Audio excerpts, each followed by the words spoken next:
Alors on se concentre un peu s'il vous plaît parce que c'est un sujet, vous allez voir c'est énorme. Doit-on savoir? Alors là, tout est dit. Doit-on savoir? Point d'interrogation. La thèse du oui est défendue aujourd'hui par Héloïse Martini.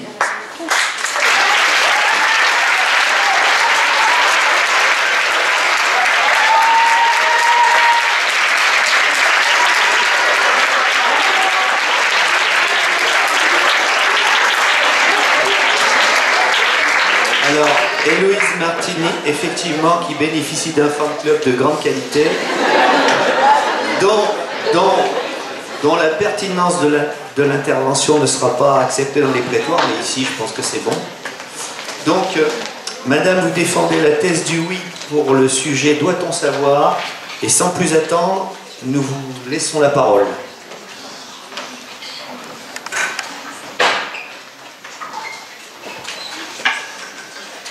Ce que je sais, c'est que je ne sais rien.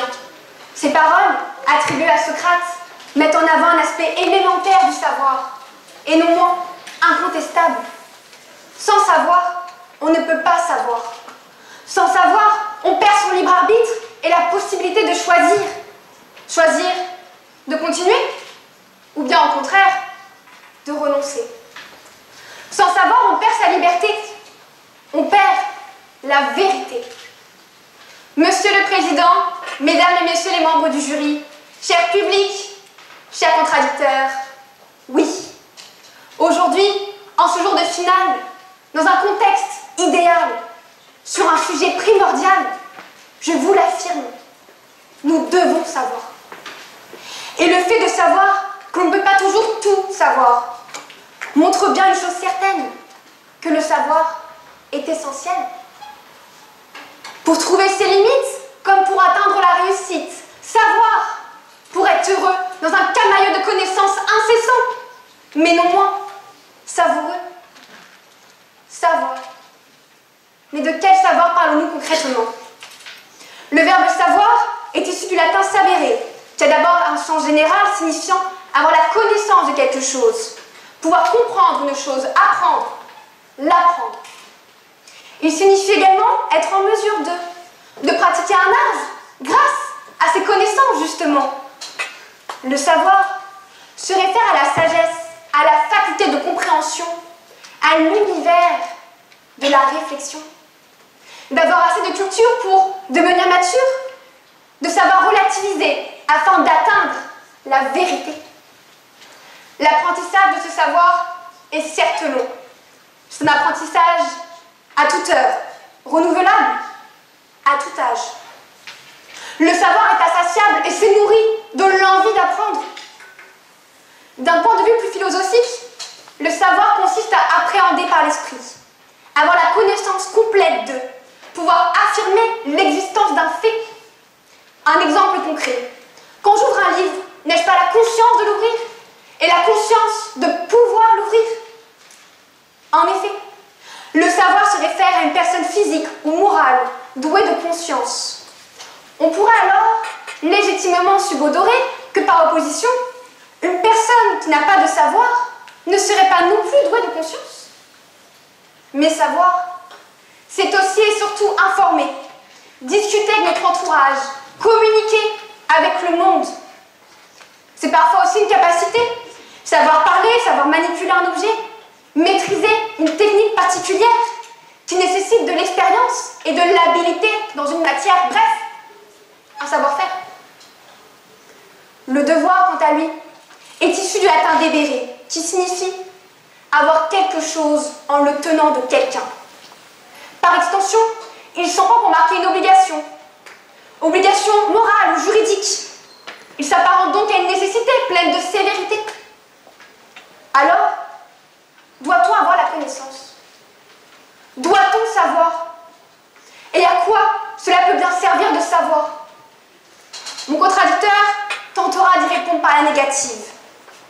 Toutefois, un avocat pourrait-il défendre son client s'il ne savait pas de quoi raisonner l'affaire, s'il ne connaissait pas l'histoire de son client, sa psychologie, ses motifs? Il aurait beaucoup plus de mal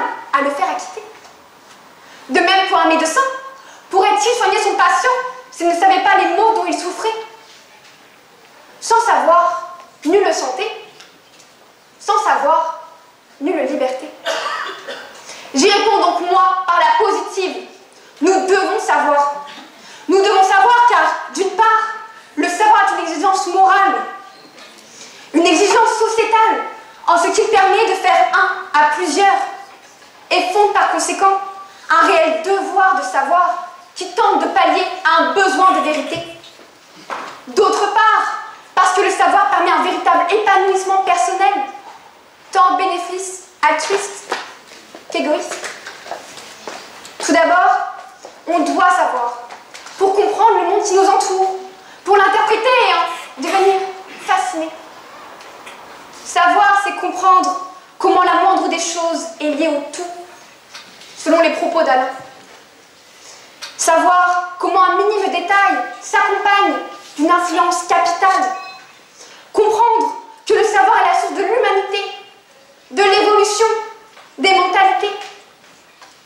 Sans savoir, il n'y aurait pas de vie. Sans savoir, nous n'aurions pas d'histoire. Nous ne connaîtrions pas la passion de l'art. Dès lors, l'univers serait ligoté à un perpétuel brouillard. Le savoir est donc une nécessité pour vivre en société et doit le rester. En effet, c'est bien par le savoir que tout à chacun est doté de savoir-vivre et de savoir-faire pour vivre en communauté de façon à l'harmoniser. On trouve tout d'abord le savoir-vivre. Être capable de se conduire dans un monde selon certaines règles en usage. Et fort heureusement, si les êtres humains ne les respectaient pas, le monde serait en proie à un dénouement incessant, coincé dans une interminable anarchie en proie à la folie. Dès lors, il est nécessaire de savoir vivre pour respecter les libertés de chacun, de savoir vivre pour respecter les siens. La liberté consiste à faire tout ce qui ne nuit pas à autrui. Ensuite, on peut également s'intéresser au savoir mourir.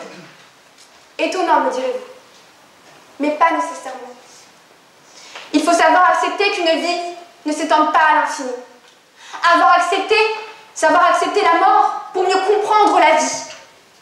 Savoir accepter la fatalité, mais néanmoins l'apprécier.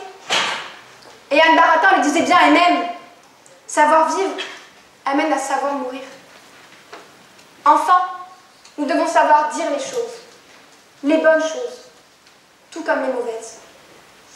Les bonnes choses, car après tout, aimer savoir est humain, mais savoir aimer est divin.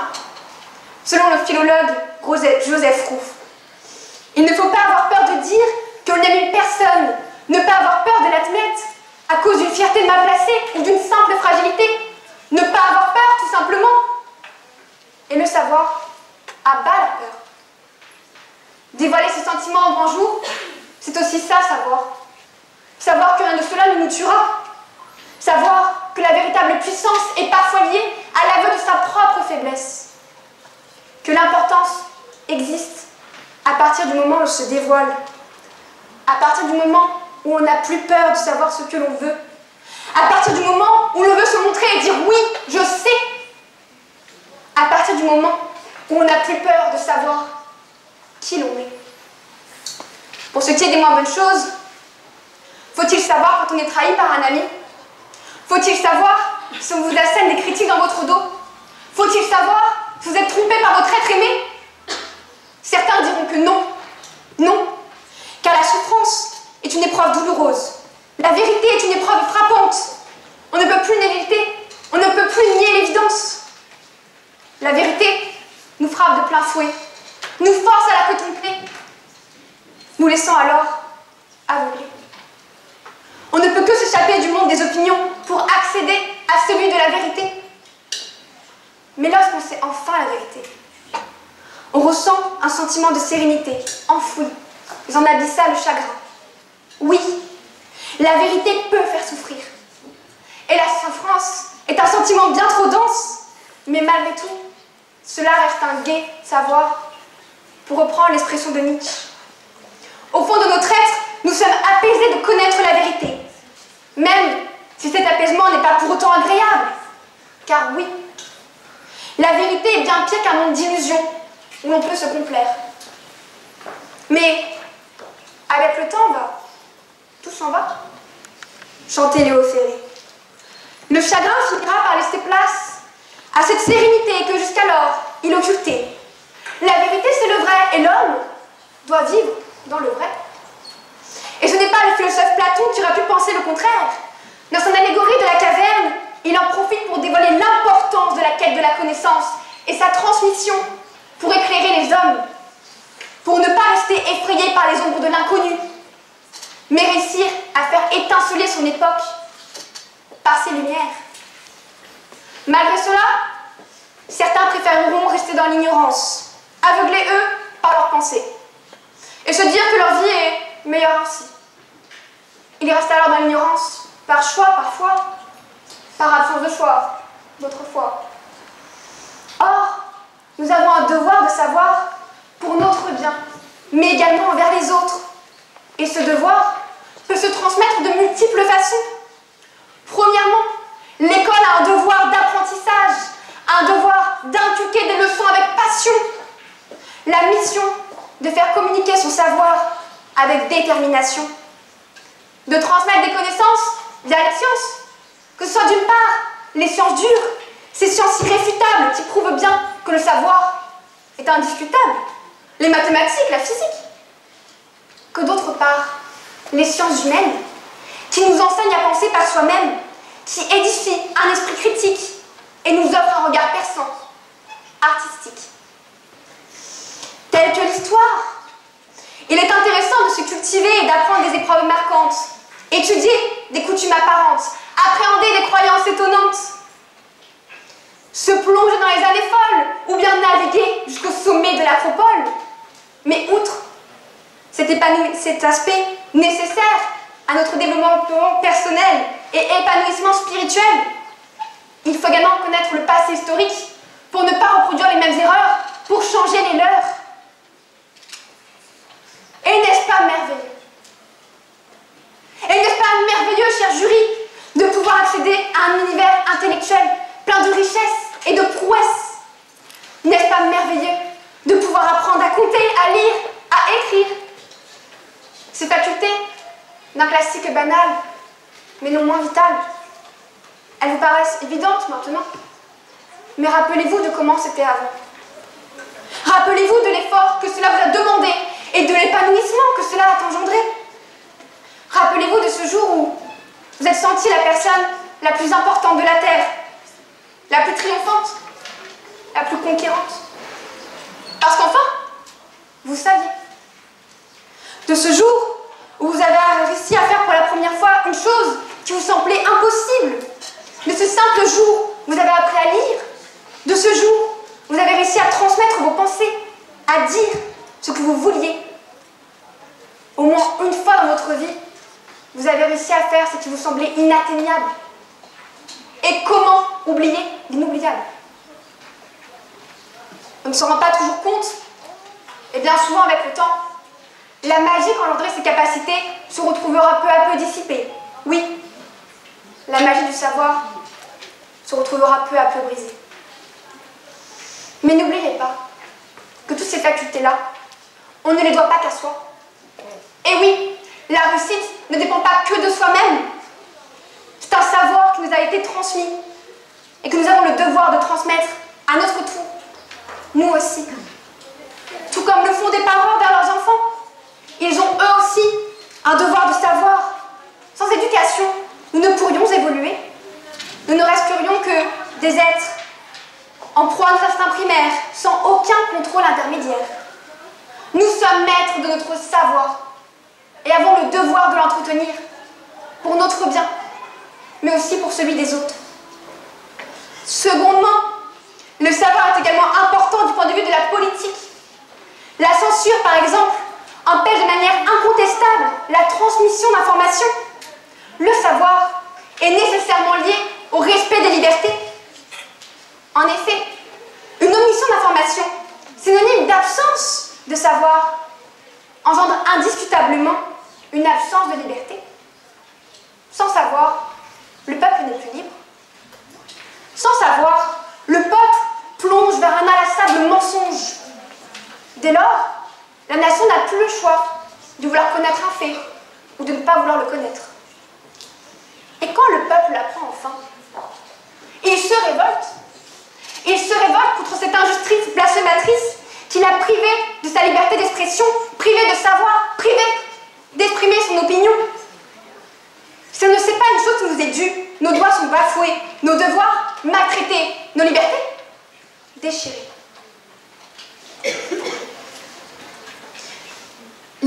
Si l'on ne sait pas une chose, nous n'avons plus de liberté.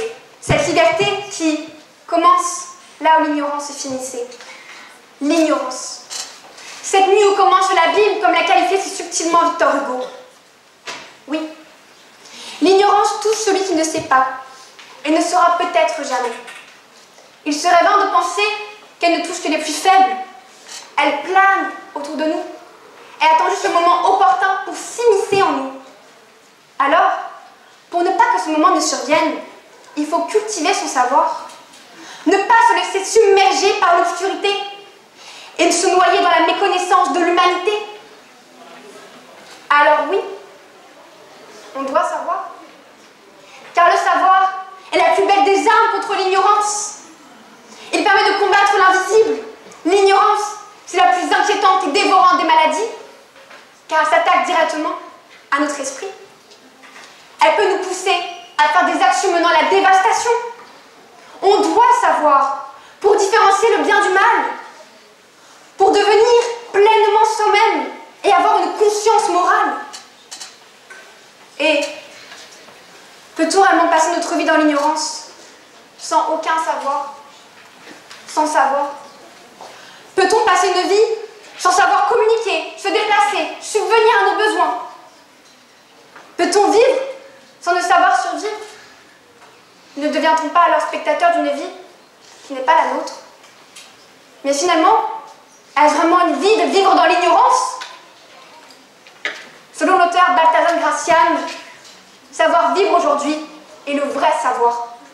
Une vie doit être vécue de la plus belle manière qui soit. Et le savoir sert à cela. Il suffit simplement que le savoir nous effleure pour ne plus réussir à s'en détacher et s'en voir bouleversé. Le savoir nous mène à effectuer une introspection, de porter à notre attention nos propres sensations. Oui, en effet. Le savoir permet de bousculer nos a priori et de saisir les opportunités que nous réserve la vie. Et pour ce faire, il faut parfois savoir se battre. Se battre pour tenter de vaincre une maladie. Se battre pour tenter de lutter contre une menace aguerrie. Mais la vie, c'est cela aussi. C'est savoir se battre et accomplir une action pour nous, pour ceux qu'on aime, pour ceux que l'on aimerait aimer. La vie est forte. Et il faut être fort pour vivre une vie. Vivre. Et non pas se contenter d'attendre que le temps passe, d'attendre qu'un jour meilleur ne vienne. Il ne viendra d'ailleurs peut-être jamais. Il faut vivre ou survivre, comme le chanterait Balavoine. Le savoir permet de ne pas sombrer dans l'oubli. Le savoir se transmet. Le savoir se vit. Le savoir est nécessaire pour se construire. Savoir d'où l'on vient. Savoir où l'on va pour finalement comprendre qui l'on est. Le savoir est immortel et c'est bien pour cela que sa soif est aussi belle. Mais l'absence de savoir, elle, peut être mortelle et engendrer un véritable chaos. Sans savoir, la vérité reste cachée. Il faut être avide de savoir pour ne pas rester emprisonné dans un monde illusoire, menotté à une ignorance dépourvue d'espoir. Alors oui, je vous le dis haut et fort, nous devons savoir. Nous devons savoir vivre, savoir faire, savoir dire, savoir mourir également. D'où l'importance de l'éducation, d'où l'importance de l'information. Mon contradicteur tentera de vous fourvoyer, de vous désinformer. Non, il n'est pas nécessaire de tout savoir. Oui, il est nécessaire de savoir pour s'éviter une vie de mensonges et pétrie d'erreurs. Au moins de savoir que l'on ne sait pas toujours tout. Alors oui, cher jury, nous devons savoir. Sur ce, je finirai simplement en disant que la vie, c'est un peu d'envie, de passion, de détermination. La vie, c'est un mélange de bonheur et de satisfaction, laissant parfois un goût amer. Ce goût, seul le savoir-faire peut l'appréhender. Ce goût, seul le savoir-vivre peut le contrôler. Mais ce goût, seul le savoir peut le dissiper.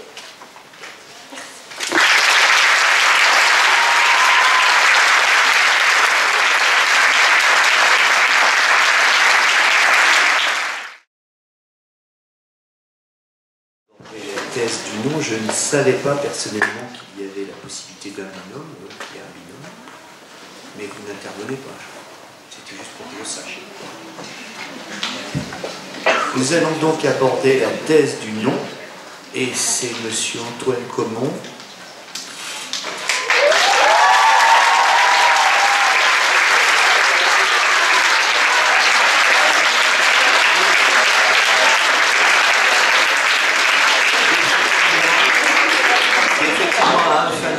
Particulièrement dynamique. Et oui, c'est une épreuve sportive, il ne faut pas se le cacher, nos deux candidats sont des sportifs. Donc, Monsieur Comon, il va falloir maintenant vous coller à la thèse du non. Le jury vous écoute, monsieur.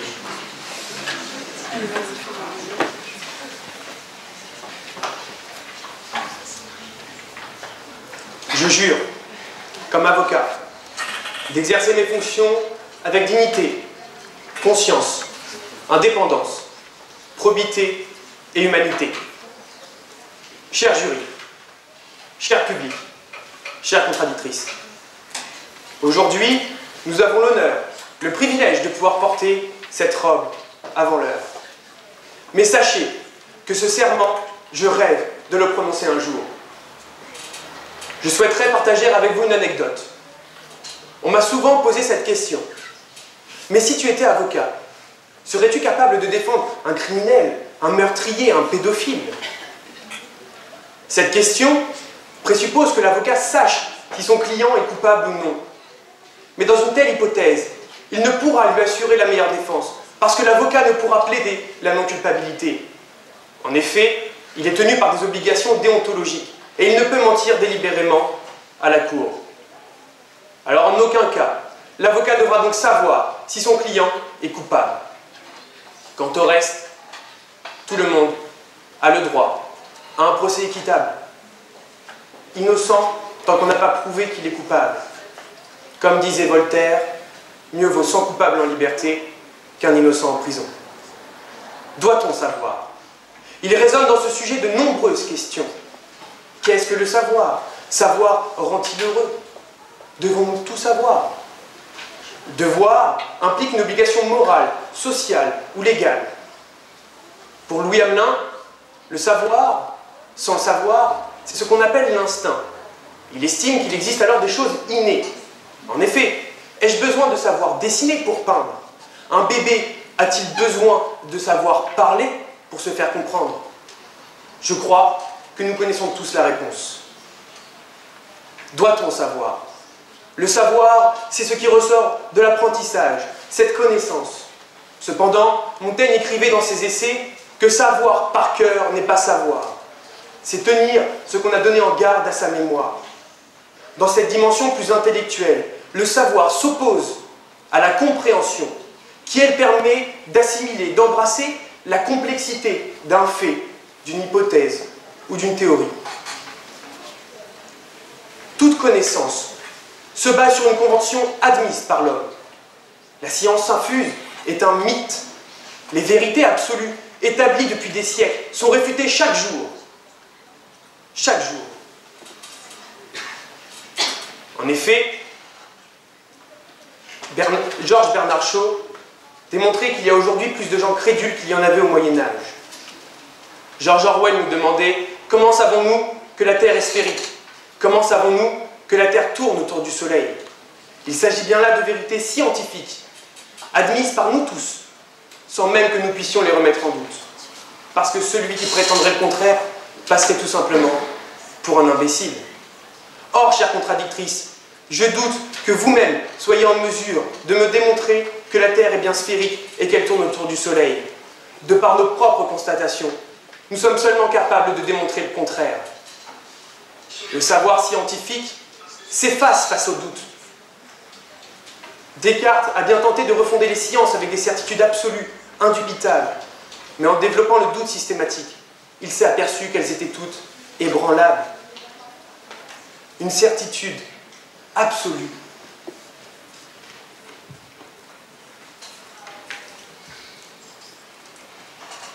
Il a développé l'hypothèse du rêve. Ceux qui ont vu Inception comprendront. Et l'hypothèse du malin génie. Cette dernière témoigne de la fragilité de notre perception, qui peut être influencée, comme par l'alcool ou d'autres substances. Preuve en est, pour Jean-Claude Van Damme, 1 plus 1, ça peut faire 11.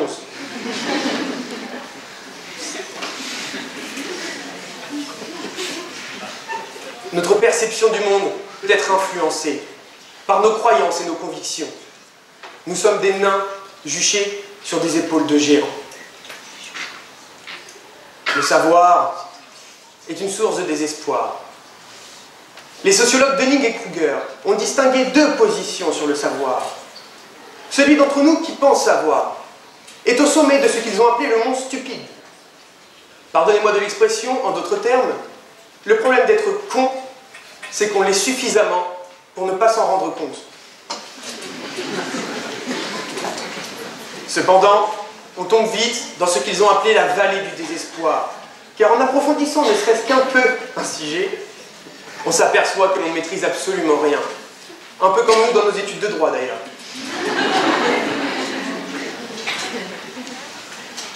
On tombe dans la vallée du désespoir. Le savoir est une source de souffrance inéluctable. Adam et Ève ont goûté aux fruits défendus de l'arbre sacré, ce qui leur a valu d'être bannis du jardin d'Éden. Pour Montaigne, la peste de l'homme, c'est le désir de savoir. Et comme saint Matthieu l'écrivait dans son évangile, heureux les simples d'esprit. L'ignorance peut être un remède à la recherche du bonheur. L'homme est hanté depuis la nuit des temps par des questions existentielles qui existaient, existent et existeront toujours, auxquelles on ne pourra malheureusement jamais répondre. Y a-t-il un paradis après la mort? Qu'y a-t-il sous nos pieds ou par-delà le ciel? L'homme est infiniment perfectible. Cette citation de Rousseau sonne particulièrement juste aujourd'hui. Le désir de savoir ne pourra jamais être assouvi. Il ne pourra jamais être assouvi. Ainsi, à la réponse « doit-on savoir pour être heureux ?» à la question « doit-on savoir pour être heureux ?» excusez-moi, la seule réponse possible est négative, parce que l'homme peut seulement se perdre et s'obstiner à vouloir savoir. Certains me diront que le savoir, c'est le pouvoir. Cependant, la volonté de s'imposer aux autres, de vouloir imposer son pouvoir, est nécessairement une source de violence. Tout le monde connaît cette citation de Machiavel, issue du Prince. La fin justifie les moyens. Thrasymach expliquait que la seule véritable source de tout pouvoir, c'est la violence, et non pas le savoir. Ainsi, le pouvoir ne peut perdurer sans cette violence, et le savoir ici n'est qu'un élément illusoire. Victor Hugo disait « Lorsqu'on peut tout savoir, il faut aussi savoir tout taire. » Cette logique a bien fondé les secrets d'État, les secrets d'affaires, le secret des sources, le secret médical et le secret professionnel pour les avocats. Sans cette logique, ces secrets n'existeraient pas. Or, aujourd'hui, nous sommes attachés à ces secrets et nous les défendons. Emmanuel Macron n'a-t-il pas fait un nouveau projet pour protéger d'autant plus les secrets d'affaires?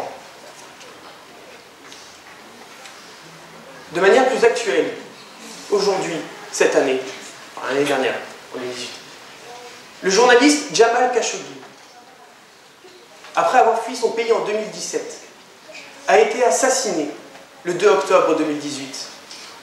décapité et démembré dans l'ambassade saoudienne à Istanbul. Il en savait trop. Comme l'a relevé ma contradictrice, savoir rime avec droit à l'information. Mais qu'en est-il du rôle des médias face à notre obsession de connaître l'actualité? C'est un constat unanime. Les médias véhiculent un tel flot d'informations bridées, superflues et incomplètes qu'ils participent à créer un véritable climat de peur et de terreur. L'abondance d'informations négatives pénètre dans les foyers. C'est ce que Gerdner a appelé le syndrome du grand méchant monde. Il considère que les médias créent chez le public l'image d'un monde plus dangereux qu'il ne l'est en réalité. Un rapport de l'INSEE publié en 2018 approuve cela. Depuis plus de 3 ans, la principale préoccupation en France, c'est le terrorisme, et ce, loin devant les préoccupations financières et le chômage. Le désir de savoir nous oblige, nous conditionne à chérir un droit à l'information qui en réalité nous divise et nous détruit. Pour conclure, je n'ai qu'une chose à vous demander. Je ne peux que semer le doute en vous. Parce que le savoir n'existe pas. Que savons-nous? On nous enseigne, on nous apprend ce que certains ont pris pour des vérités absolues.